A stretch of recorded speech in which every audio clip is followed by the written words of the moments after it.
जय हिंद दोस्तों, वंदे मातरम। हिजाब विवाद में कर्नाटका की कोर्ट ने अपना फैसला सुना ही दिया है। उन्होंने साफ तौर पर कहा है कि भैया बुर्का या हिजाब बिल्कुल भी ज़रूरी नहीं है, तो इसीलिए उसको नहीं माना जाएगा, आपको स्कूल यूनिफॉर्म माननी ही पड़ेगी। इसके बाद से ही ये विवाद लगातार एस्केलेट ही होता जा रहा है, बढ़ता ही जा रहा है और अब ये मामला हायर कोर्ट में भी पहुंच चुका है, जहां पर इस पिटीशन को लगाने वालों को, इस केस को दायर करने वालों को एक बार फिर से झटका लगा है।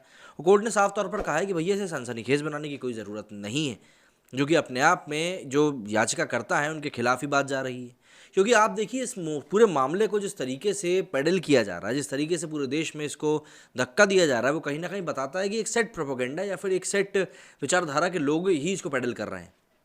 भाई जब स्कूल में यूनिफॉर्म की एक महत्व रखती है, तो उस यूनिफॉर्म को आप हटाकर अपनी ही चीज़ क्यों लाना चाह रहे हो, समझ में ये नहीं आता। और वैसे भी जो कई लोग बोलते हैं कि अरे नहीं, मुसलमान महिलाओं के ऊपर से हिजाब उतार दिया गया, ये ऐसा कुछ नहीं हुआ है। मार्केट में, घरों में, बाहर खुले में कहीं भी पहनने को मना नहीं कर रहे, सिर्फ स्कूल में जहां पर कि बच्चों को यूनिफॉर्म पहनाई जानी है वहां पर इसको पहनने को मना किया जा रहा है।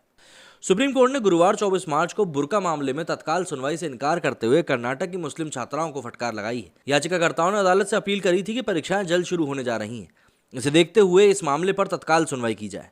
लेकिन अदालत ने याचिका को फिर से खारिज करते हुए साफ कर दिया कि इस मामले का परीक्षाओं से कोई लेना देना नहीं है। दरअसल कर्नाटक हाईकोर्ट के आदेश को छात्राओं ने शीर्ष कोर्ट में चुनौती दी है।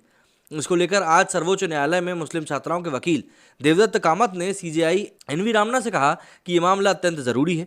यदि शीर्ष न्यायालय ने जल्दी सुनवाई नहीं की तो छात्र परीक्षा नहीं दे पाएंगे, जिससे उनका साल खराब हो जाएगा। इस पर चीफ जस्टिस रमना ने वकील से कहा कि इस मामले में परीक्षाओं से कोई लेना देना नहीं है, इस सब्जेक्ट को सनसनीखेज ना बनाए। इस मामले पर अगली सुनवाई कब होगी उस संबंध में अदालत की तरफ से कोई तारीख नहीं दी गई है। मालूम हो कि बीते दिनों कर्नाटका में हिजाब पहनने के लिए किए गए विरोध प्रदर्शन में शामिल कई मुस्लिम छात्राओं ने स्वेच्छा से परीक्षाओं का बहिष्कार किया था।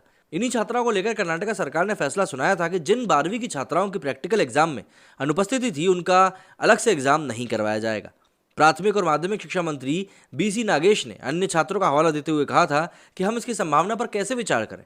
अगर हम उन छात्राओं के लिए दोबारा एग्जाम करवाते हैं जिन्होंने हाईकोर्ट के अंतरिम आदेशों के बावजूद हिजाब के लिए प्रदर्शन किया, तो बाकी बच्चे किसी और कारण को लेकर दूसरा चांस मांगने लगेंगे, तो ये सीधे तौर पर इम्पॉसिबल है। इसी साल 2 जनवरी से शुरू हुए हिजाब विवाद पर पिछले दिनों कर्नाटक हाईकोर्ट का फैसला सामने आया था। कर्नाटक हाईकोर्ट ने अपने फैसले में कहा था कि हिजाब पहनना इस्लामी प्रथा या फिर आस्था का जरूरी हिस्सा नहीं है।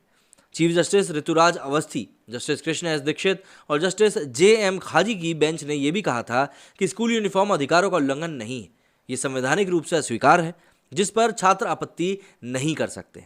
ये फैसला सुनाने के बाद कर्नाटक हाईकोर्ट के न्यायाधीश को एक इस्लामी संगठन द्वारा मृत्यु की धमकी भी दी गई थी। ये धमकी तमिलनाडु के तौहीद जमात मतलब TMTJ नाम के संगठन ने मदुरई में एक आयोजन के दौरान 17 मार्च को दी थी। धमकी देने वाले आरोपित का नाम कोवाई आर रहमतुल्लाह बताया जा रहा है। इस वीडियो को इंदु मक्कल ने शेयर किया था। वीडियो में रहमतुल्लाह को धमकी देते हुए सुना गया था, अगर हिजाब मामले में जज की हत्या हो जाती है तो वो अपनी मौत को खुद जिम्मेदार होंगे। न्यायपालिका भाजपा के हाथों बिक चुकी है। अदालत का आदेश अवैध और गैरकानूनी है। कर्नाटक हाईकोर्ट ने यह आदेश अमित शाह के इशारे पर दिया है। फैसला देने वाले जज को अपने फैसले पर शर्म आनी चाहिए। जजों के फैसले संविधान के आधार पर होने चाहिए, ना कि उनके व्यक्तिगत सोच के आधार पर।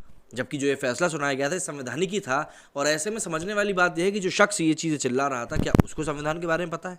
खैर, सवाल उठाना शुरू करेंगे तो सवाल की फहरिस्त तो इतनी लंबी हो जाएगी कि न जाने कितने सालों पीछे जाकर जवाब देना पड़ेगा, और फिर पूर्वजों के ऊपर भी सवाल उठेगा, तो फिर पता नहीं किस किस का नाम सामने आएगा। मेरे स्टूडियो में फिलहाल इतना ही। जय हिंद, जय भारत।